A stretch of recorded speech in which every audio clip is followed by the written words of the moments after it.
Hi everyone, I am Cassie. I'm going to show you a bit about what I have been working on for this class. My husband and I are in the long process of fixing up our 150-year-old farmhouse. And since this remodel project has many budgets, timelines, contractors, tradespeople, and moving parts, I thought it'd be great to dig in a little deeper for this class. To make things a bit simpler on myself and on the suggestion of Gretchen, I focused on the second floor of our house for this project, which is 2 bedrooms, the hallway, and the stairs. I have a few pictures here so you can see what I am dealing with. These rooms are full of green shade carpeting, 70s fixtures, crumbling plaster. The bedrooms are dark and not in a good way, and the carpet is matted with 50 years of wear and tear and dog hair. Lots and lots of dog hair. First thing, I want to talk a bit about my stakeholders. Since my husband and I are the only people that living in the house, ultimately we are the main stakeholders. This means we are both the project managers and the project sponsors. Even when we are working with an outside designer like we did last year when we remodeled the kitchen, the decisions on how things look and the success or failure of the project fall on our shoulders. We do have various tradespeople that act as subject matter experts for things like plumbing and electrical work. We have worked with contractors on larger, more complicated projects, and even with a firm where we had both a designer and a project manager on the team. The local government, in our case, the county and the town board, and the bank have a vested interest in projects when a loan or a special permit is required. If we are looking at this project as a whole house remodel, we would be working with many of these people at the same time. As you can see here in the power and influence graphic where all the stakeholders are positioned, but I also wanted to take a bit of time to talk about my negative stakeholder and how they are handled. For this project, the negative stakeholders is my extended family. You see, we are living on the family farm, and my husband and I are the 5th generation of my family to live here.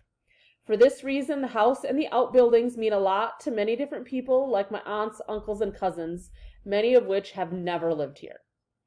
They have a lot of feelings about the remodel, and like most feelings, they are not always practical. I think they understand that we want to fix up the house, but some of them take it very personally when things do change.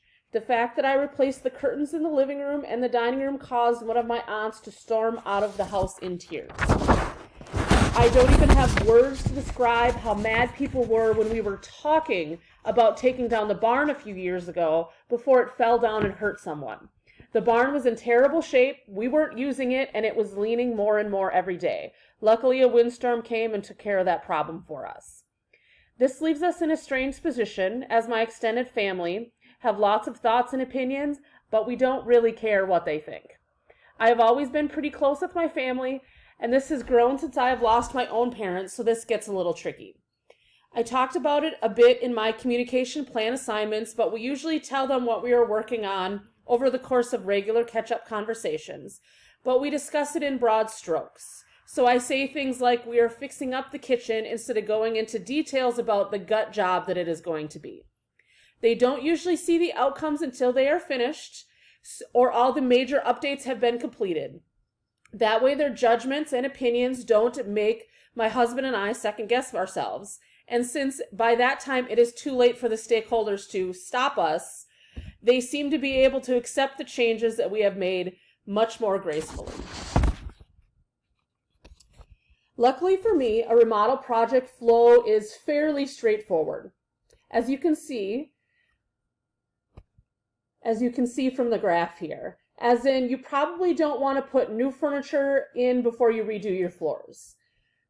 Basically, what we do is design the space, purchase the paint, the flooring, the lighting, and the furniture.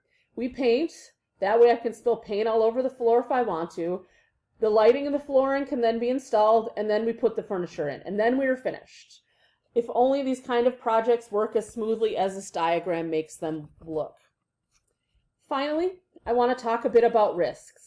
My husband and I always joke about girding our loins when we jump into a new project because in many cases we have no idea what we are dealing with until we start.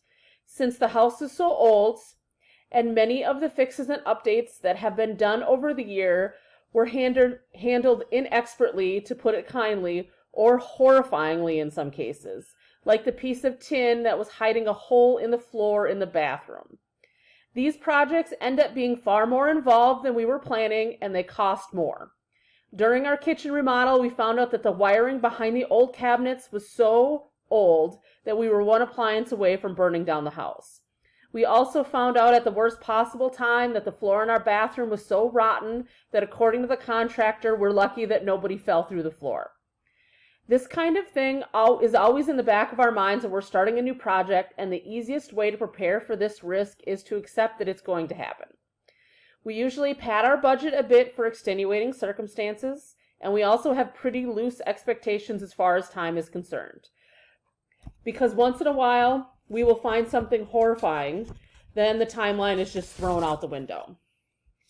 As far as positive risks go, there is an off chance that when we tear into a project, we find something great underneath.